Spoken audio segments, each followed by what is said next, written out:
the house of cards had already fallen down. Yeah, and he's given like whatever $30 million to Democratic causes, and the number 2 donor next to George Soros, which is fucking terrifying. Like, that guy, how old is George Soros? It's a good question. Yeah, is he? He's like a vampire. Right? I had a conversation with the governor of Texas about him, with Greg Abbott, where he was explaining to me what George Soros does, and it's fucking terrifying that he donates money to a very progressive, very leftist, whether it's a DA or whatever politician, and then funds someone who's even further left than them to go against them, and just keeps moving it along. So he's playing like a global game, and that he enjoys doing it. Yeah, he enjoys doing it, but it's telling, right? He understood early on where you wanted to seize power, right? And that's, we sometimes think, I'm going to, a senator that's the pinnacle of success. Well, it's not really. It's the DAs and it's the state level politicians. Right. So that's where real change occurs and where things can happen, and before you know it, it's like, what the fuck? Or real corrosion. Or real corrosion. Right. That's what's scary. Is it seems like he funds corrosion. It's like he wants these cities to fall apart. He wants crime to flourish. It's almost like he's an evil person in a Batman movie. You know what I'm saying? Well, he made his real fortune by almost busting the Bank of England, right? So he's not. Yeah, this guy is not. He's not out there for truth and justice. And he's got to be deep into his 80s. Oh, he's 92. 90 fucking two. So you got to wonder, like, what keeps that guy fucking motivated? Do we have a picture of him? A recent picture of him? He got married in 2013. Nice. She is in love with him. Nice. Yes. Look at her, slim and young and full of vigor. Wow. Do you think he drinks her blood to stay young? Is that what's going on here? I don't know. I don't think he's staying young. If he does, it's not working. It's not working at all. It's kind of wild. She's cute. Married for third time.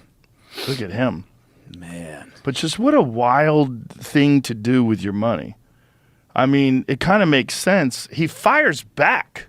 He back, what does it say? Which one are you looking at? Reid Hoffman, George Soros back media firm to combat disinformation. Combat that disinformation. Stories could be from any time of the year. Billionaire back new media firm to combat disinformation. What disinformation, sir? How much money did he put in?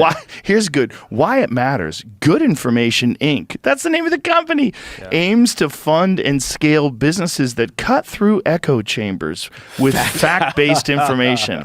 As a part of its mission, it plans to invest in local news companies.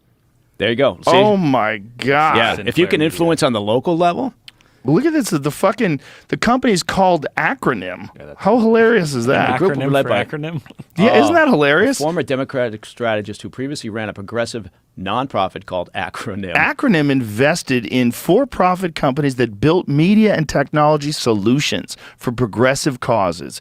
It ran one of the largest digital campaigns to defeat President Trump in the 2020 election, totaling $100 million. One of the companies is invested in, called Shadow, made headlines last year for contributing to the delayed reporting of the Iowa caucus results.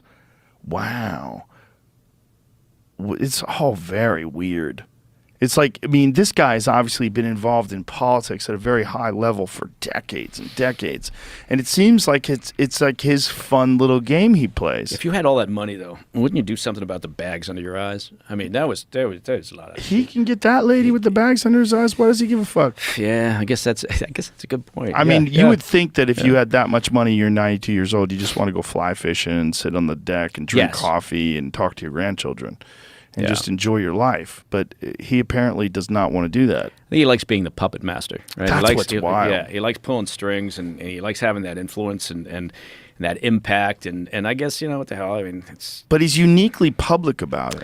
That's what's fascinating. It's like, this is all known information. Right. That this guy is involved in all these different things that he has his hands in. Yeah, and you could argue at least there's some transparency there as opposed to, dark money going into campaigns and other things. And so it's...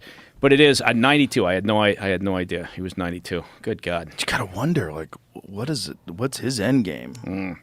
Like, when does he wrap this fucking project up? Well, I think it is an indication, though. It is smart, and I think I don't know that it's going to change anything. I don't know where I'm going with this, but I think there was an awareness over the past couple of years, maybe because of the pandemic and people like sitting at home and reading more news and watching what's happening in their local community because they're not traveling, of the importance of knowing who your city council is, or knowing who your state congressman is, or whatever, the head of the PTA, whatever it might be, and being aware of the importance of that, because we were so focused, and people almost, okay, fine, maybe I'll go out and vote for a U.S. congressman or a senator, but I'm not going to, take the time to go out for local elections. Right. And honest to God, if you want to bitch and moan, then, your obligation on the other side of that is you got to take part. Well, I don't think people realize the implications that it had on their actual lives, what politicians, what rules they could and couldn't enact until the pandemic.